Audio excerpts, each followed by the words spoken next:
What is good with you? This is Utu, Utuno, Utundi. If you have been following us, you must know we talk about young adults and how they thrive in different areas of life. Today, I'm not alone. I have a brother we just met here. We just met today. He's gonna tell us a little bit about himself. Welcome. Thank you very much, Paul, for having me. It's such a great pleasure and honor to be here sharing some words with you. So basically, my name is Ferlux Yapo. My friend called me Angel, the man of situation. The man of situation in of the course. house. Every time I say man of situation, the first thing that people do is to laugh. And the second thing that they do is to ask me a question. The question is, which situation? So I say every situation that you might face in life, I'm the man for it. So I'm from Cote d'Ivoire. Have you ever used that for a pickup line? Which one? Have you ever used that for a pickup line? Like everything you're going through, I'm there. Meant for the situation. Yeah, sure. I think that can be a good one. Yeah, sure. Wow. Even in class, everywhere. Wow. Sure. So, yeah, I was saying, so basically I'm from Cote d'Ivoire. This is my home country. And over the past 3 years, I've been here in Rwanda. Studying at the African Leadership University. ALU? Yeah, ALU. Okay. Where I'm now a graduate in international business and trade. Yeah. Some people call that ALU. Yeah, ALU. Yeah, whether you say ALU, no one knows. Guys. You don't. ALU, everyone knows it. Yeah. All right. It's great having you here, brother. Thank you. Since Angel has wrote to me, we have been discussing over this matter that I want us to talk about today. Sure. Is Africans moving from Africa to Africa. Yeah. We pretty much know how people have been moving from our country, from your country where you are, to European countries, America, Asia, and other places. Mm-hmm. And this came to my mind. They say Africa is a resourceful continent. Sure. And why don't we fancy to travel from our African countries to other African countries to discover those treasures and maybe make a use of that? So that's what we are talking about today. Sure. So Angel, you said you are from Cote d'Ivoire. Sure. Can you take us on a journey a little bit about you moving from Cote d'Ivoire to Kigali? Sure. I think this one goes back to my own story. Okay. I'm going to share just a bit. I got the opportunity to study in one of the best schools in Cote d'Ivoire, which is called Lycée Scientifique de Yamoussoukro. Oh, really? This is the school where each year they take all the best from each region to study in that school. So you were the best in your region? Yeah, sure. The best, actually. Let's say since primary school, I was always on top. So I was the best, and then I got the opportunity to study there. Last night you told me you were the only one to be able to graduate from your primary school. Sure. And I relate to that story. Yeah. Because there's this school I went to in primary 6. That is the last year here in Rwanda in primary. And I was the only one to be sent to a government-sponsored school. Sure. We have these things called division in primary living examinations. Some people come in Division 1, Division 2, Division 3, and so on. I was the only one in Division 1, sure, and nobody was in Division 2. Wow. The second one came in the Division 3, and others followed. Sure. And just tell us about that. Sure. So it's almost the same story. In primary school, I was very smart, okay? And from the people with who I've started, let's say, the primary school, I was the only one who succeeded, actually, to the national exam to go to to high school. Yeah, you told me, right? Yeah, sure. So what happened there? At first, like it was such like a pleasure for me. I was proud of myself. I was like, oh, I'm best. I'm the best. I'm good. No one can actually compete with me. But as long as I was growing up, I realized that there were a problem. Okay, that was actually some of the challenges that people were facing back home. So the people that didn't get the opportunity to succeed at that exam, it's not because of their fault. I realized that there were 2 or 3 things that prevent them to succeed. Actually, Like the challenges. Yeah, the challenges. So the first one would be, I've realized that like we were actually in a farming actually. A part of the country where most of the people are farmers. The community. Yeah, the community. So sometimes we'll be in class and people just come and then they say, okay, we need our children to come with and us. Look after them. Yeah, sure. So some students were missing. Sometimes you don't understand why, but I realized that was one of the problems. The second problem will be when some of the students also are chased from the school because they were not able to pay the school fee, and it was those challenges that people were facing. Even myself, I faced some of the challenges that I also wrote in a book that I call Africa Has Killed Its Hero in a Soup of Ignorance, where I'm also talking about the green pepper. The green pepper is actually based on the story where they're chasing students from the school.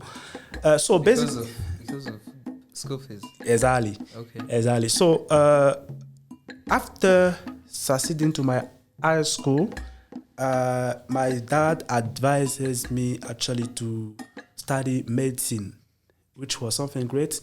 And that's popular among parents. Exactly. At least when you finish that one, you can get a job easily, right?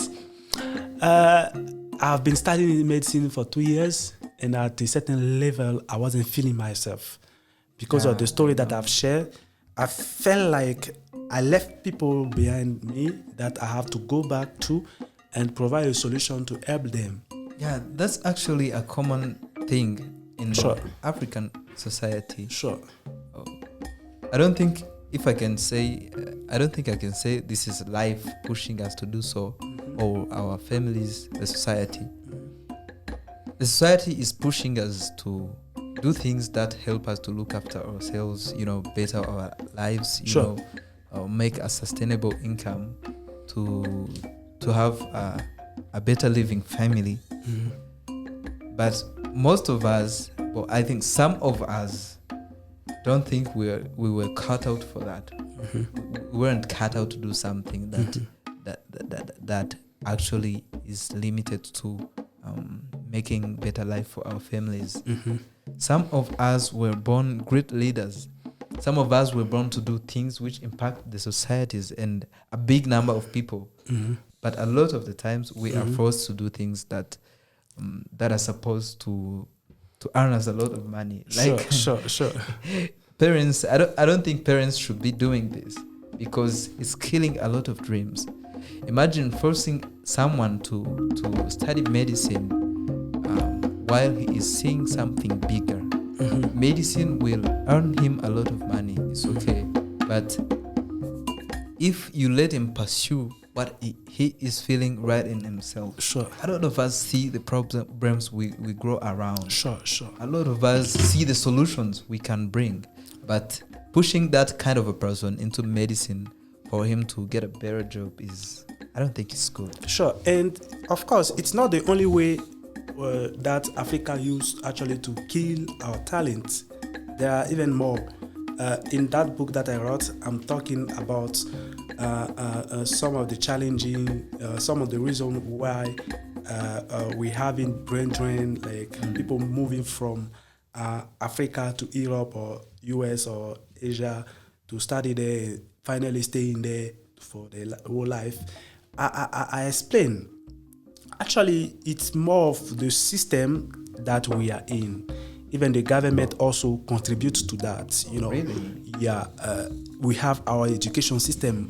Why do you think that someone will leave his own country to go and study in other country? Because they feel like there is a better education system that actually will allow them to pursue their dream than here in Africa or in their own country, So that's my point on it. And coming up to the story that I was sharing, let's say that's where I got into here in Rwanda. I was looking, for universities where I can actually learn things that would allow me to be a good entrepreneur.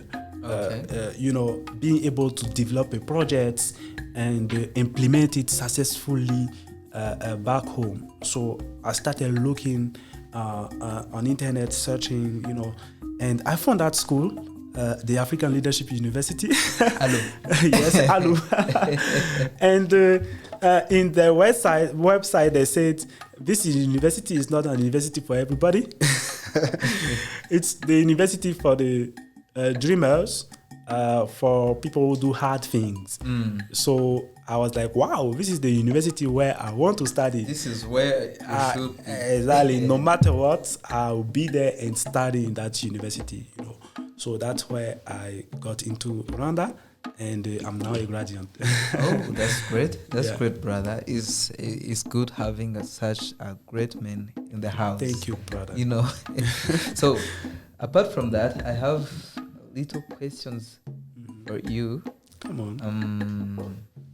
But they're just simple questions. Okay. You might have seen them coming. Let me see. The first one is asking, were there any cultural differences that surprised you when you got here in Rwanda? Okay, let's say that not a surprise actually, but I was impressed and amazed. Why? Because back home in Cote d'Ivoire, for instance, we have more than 60 ethnic groups. 60? Yes. Wow. Yes, and there are 4 main ethnic groups. And I've realized that our culture is not that promoted. But here in Rwanda, in each big room that you enter, each group, big conference, international conference that you go to, you find that the culture has the place there, So you can see the traditional dancers dancing, performing before even they even start. So, they have their place in the society. But back home, our culture is not actually promoted.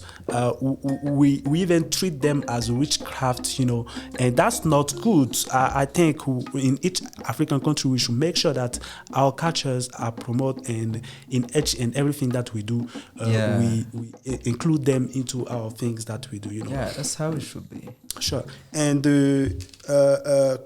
coming up also to some of the made in Rwanda, here in Rwanda, there are a lot. I've seen it. But back home, I know they're also made in Cote d'Ivoire, but here it's more promoted, I heard, in Rwanda. Yeah, made in Rwanda. I heard that the government has a whole program for it, I'm also wearing a Rwandan. Yes, sir. A Rwandan t-shirt. Yeah, made by, how do you call it? Nyakoti. Nyakoti. Shout out to Nyakoti. This is a very new brand that's doing amazing, I like it, the way it is. You're looking nice, by the way. So everyone will say I'm a Rwandan, but you ladies, watch out. Sure. Yeah. So on culture, that's what I can say. Okay. Actually, I like that about my country too. Back then, in the last 30 years, sure, there was a really sad story: the genocide against Tutsi. That was very sad. It was the whole country was. The whole country fell down. The colonizers used those ethnic groups to prepare something that led us to us killing each other. Sure. Over 1 million Rwandan Tutsis were killed. Yeah, that was and sad. The whole country was put down. Yeah, let me comment on that before you even continue. Okay. In some of the countries in West Africa or around other countries, people still thinking that people are still killing themselves here. They see genocide thing happening here. But I want to assure everybody, Rwanda is a new country that is really developing. If you go into the cities, I'm telling you, you won't be disappointed. This is the most green country in Africa that I've seen so far, and the most actually clean in Africa. Yeah, so everything is good here. They have a good education system. They are performing in finances, and the country is actually is one of the fast developing country now. There is an influencer who used to say the country is green. It's green. Back then the country was red, man. Yeah. The only thing that contributed to everything we have today is unity. Sure. Now we are promoting something called Ndumunyarwanda. What does it mean? It means I am a Rwandan. Okay. So I'm a Rwandan. Yeah. You're Rwandan, bro. I hope you get some nationality soon. And that is to promote the fact that everybody should be included. Like everybody, regardless of the tribes, regardless of the ethnicity, everybody is included, and everybody deserves the same chance, same opportunities, same access to resources that we have today. So we thank our president who have brought this Ndumunyarwanda, and it has helped Rwandans, because if we didn't have unity, we couldn't develop. Couldn't build those education systems, healthcare systems, and everything we have today. So unity has contributed a lot to our country. I think that's it. Another question I have. Okay. Do you have motorbikes in Côte d'Ivoire as a mode of transportation? Motorbike, yes, but not in the main city, like in the capital. Here in Rwanda, there are motorbikes here everywhere. Yeah. But motorbike, we can find them in the north of the country, where it's one of the main public transport. Okay. But in the capitals like Abidjan and Yamoussoukro, we don't find motors there, because I think our country is actually making sure that we have all the rules and everything actually included. Here in Rwanda, I can see people on moto wearing the cars and the helmet and the shoes. Well, but back home, I've realized that there's some people on moto, they don't have anything. They even wearing sandals on the motors, and there is a lot of accident that's happening. And I hope soon our Ministry of Transport will come up with some policies to regulate those challenges. Yeah, they will do. Actually, I think everything in Africa which is going wrong will get right, because Africa is growing. Like most of the countries are being moved from the worst positions to catching up with everywhere else on the world. Sure. The reason why I brought up this question is because motorbikes is the most popular mode of transportation in this country, and is helping ease a lot of the works that we do. It gets you where you want to get quicker than anything else, than even having your own car. And it's great that back in your country you're making a lot of efforts. So another question, you didn't see this coming. Why are you laughing? I'm just no, okay. It's okay, bro. They used to say one of the most beautiful things we have in Rwanda is Rwandan girls. Okay, come on. And I have listened to everything you said from the beginning. You just said it's clear that you have a big dream, and from what I see, is gonna get to a success. And they say, I see every coming. behind every successful man there's a woman. So, do you consider marrying a Rwandan girl? Oh my God. Okay, let's do that. Before I came here in Rwanda, my dad was like, the way I heard that there are beautiful girls there, not come back without a girl. I was laughing. So basically, let's say I wouldn't mind, okay, but each man has its own principles, and each girl also has the principle, Yeah, so as much that there is this a match and the understanding, why not? Why not? Rwanda is a great country. So our children will have two nationality. Why? Why not? Yeah. So yeah. Okay, that was it. It's the only Question. we can save the rest for the other day. Okay, no problem. We are talking about Africans migrating from their African countries, their home countries, to other African countries. Sure. You have said, you have told us your motive of moving from Cote d'Ivoire to Rwanda. Yeah, in Rwanda, Kigali. So, why do you think we have to make it a fancy thing to move from our home countries, like from Africa to Africa, without going to Europe, Canada, USA, and everywhere in the world where everyone is liking to go? Sure. On that, I have a lot to say, but let me be brief. There is this person from my country. It's called Tijantiam. He said once,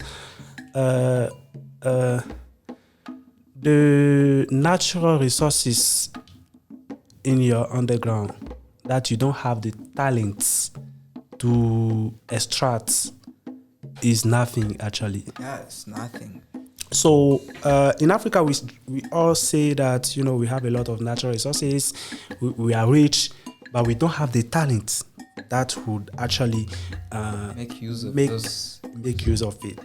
And most of the big infrastructure that we build in our countries, you will notice that China, US or Europe are the ones getting the market. So in most of the countries, we don't have people who are talented enough to be able actually to extract or develop those things. Why? The first thing that I accuse is our education system. Our education system is more of actually focused on traditional. Wait a little bit. Okay. Did you just say that we Africans are not talented enough to be able to exploit our resources? That's where I'm coming. I disagree. No, I'm not saying that. I'm coming on it. Okay, right? Okay, go on. I accuse our education system because we have a lot of talent yet, but we are not actually allowing them to have this creative mindsets to be able to come up with a company or something that will do the job. You see, that I agree. You see, so that's the point. So we have a lot of talent, but people are not, let's say, creative enough because of our education system. Yeah. When you go to universities, you will find that people are being told how to work for the government. At the end of the day, they are not getting a job in the private sector. They look for a job with the government. They are not finding. All of them are being jobless. And we're saying that there is a lot of rate of unemployment in our countries. So me moving to Rwanda was because I was in part of a system, which is not bad, okay? But I've understood that the African Leadership University is doing something different, okay? The African Leadership University is doing something different. Okay, if you want, take it as a promote. Okay, I'm promoting my school. Go and promote yours too. It's okay.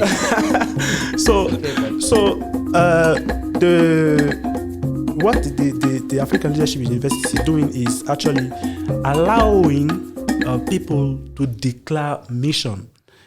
Declare a mission means that each person on earth has a purpose. Yeah. There is a reason why you are born, and there is a challenge that you have to solve before you leave the earth. So the African Leadership University is telling us, okay, what is your mission? Yeah. What do you want to solve in Africa? Because Africa has a lot of challenges. What do you want to solve? And according to that, all the assignments that you submit are according to that. Like, you're doing your research. For me, I've chosen the education system.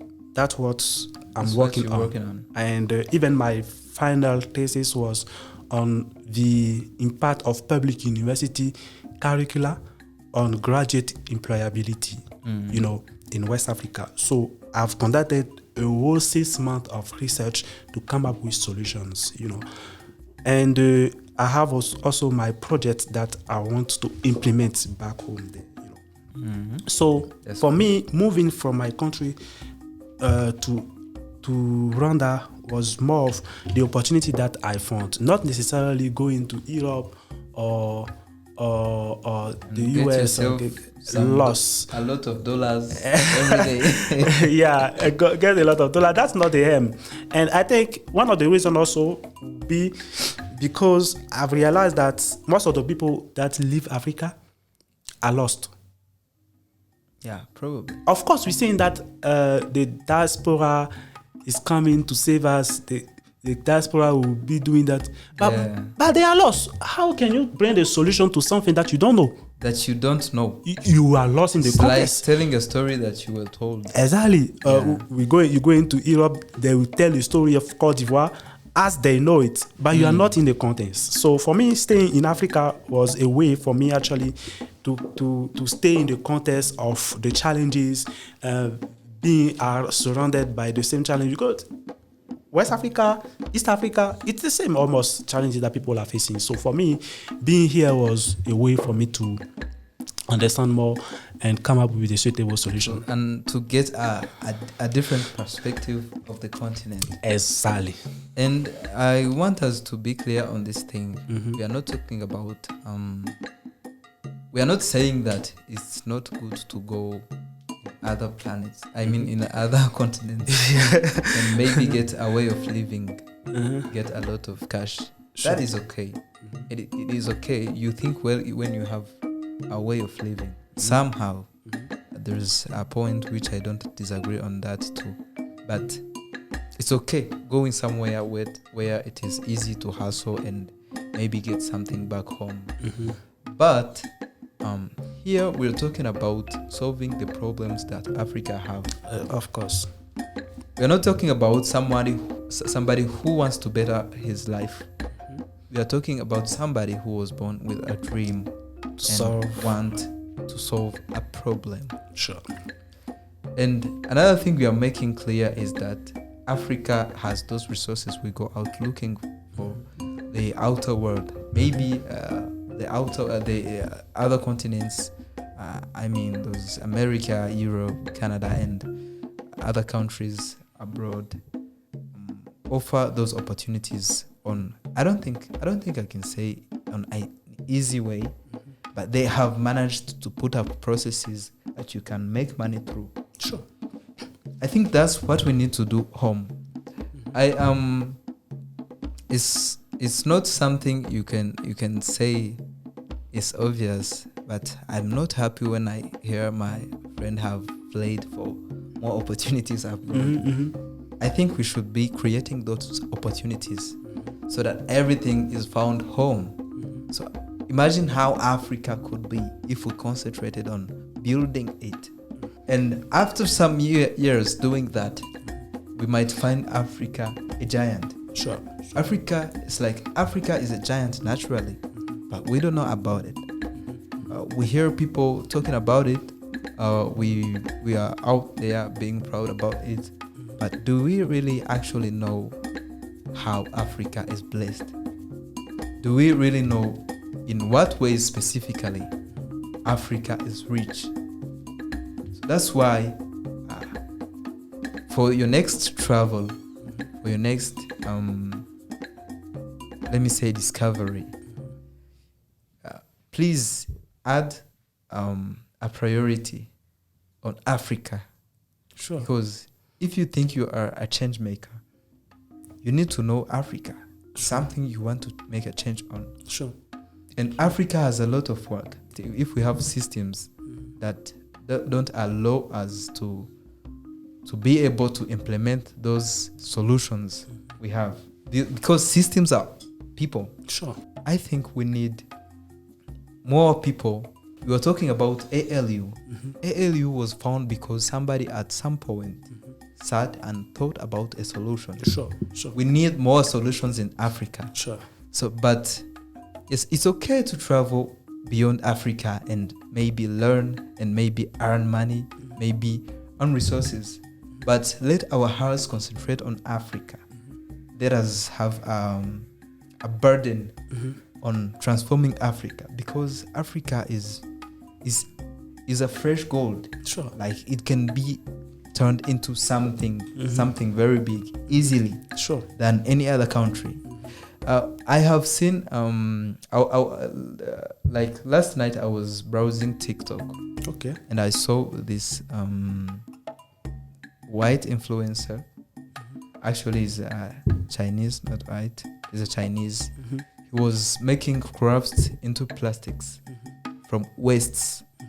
So, and I thought, in Africa, if you needed raw materials, you wouldn't want to use waste.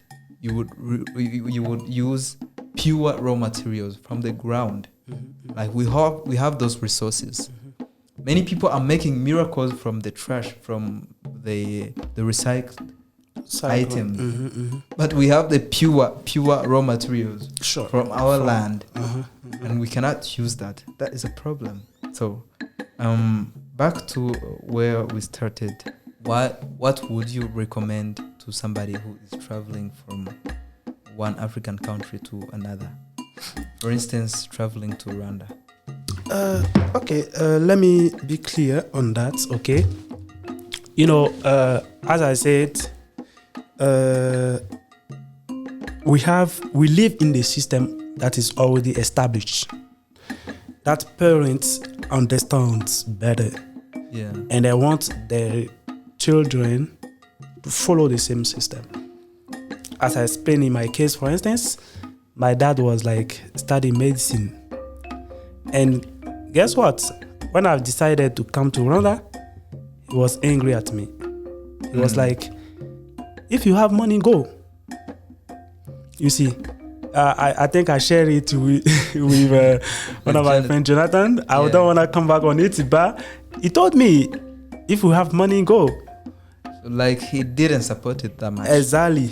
So that's the first thing that I want to say. If you decide to actually follow your creative way, of course, you'll be having a lot of challenges on the way.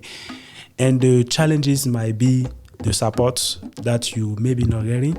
If you are lucky enough that your parents are... It's like you are breaking some laws. Yeah, of course. If your parents are supporting you, pick up that advantage and move forward. So, on the way, what I can say actually would be, if you have taken the decision to go and study in another country, the first thing actually to focus on your personal growth. It's very important. Yeah. There is nobody who can bring a solution if he doesn't have a voice. Yeah, sure. And for you to have a voice, you should be a added value to society. So if you are not that your voice sounds like a value proposition. Of course. Yeah. So imagine some of the greatest speakers that we know around here today. If we're talking about maybe Thomas Sankara, we're talking about Martin Luther King. Yeah. Those are people that have taken time to build themselves, and they are such great communicators. If you're not a good communicator, you cannot actually solve a problem. Yeah. So, especially in Africa, in the context where we are. So, first, build on your personal, let's say, your personality. Make sure that you have the necessary skills. And while you are studying, something that I will advise will be, don't just wait up until you finish everything before you start your project. Okay. While you are studying, start working on your project so that working on you and working on you so that by the time that you finish, you are able to implement it, right? Yeah. So thank you for having you here today. It was a great honor. We just talked. I think it was Thursday, right? Yeah. And we confirmed this show. Yeah. And today is done. So thank you very much. You are a very dynamic guy, and thank you for having me. I am pretty sure that everything you are dreaming of, you have what it takes. So thank you very much.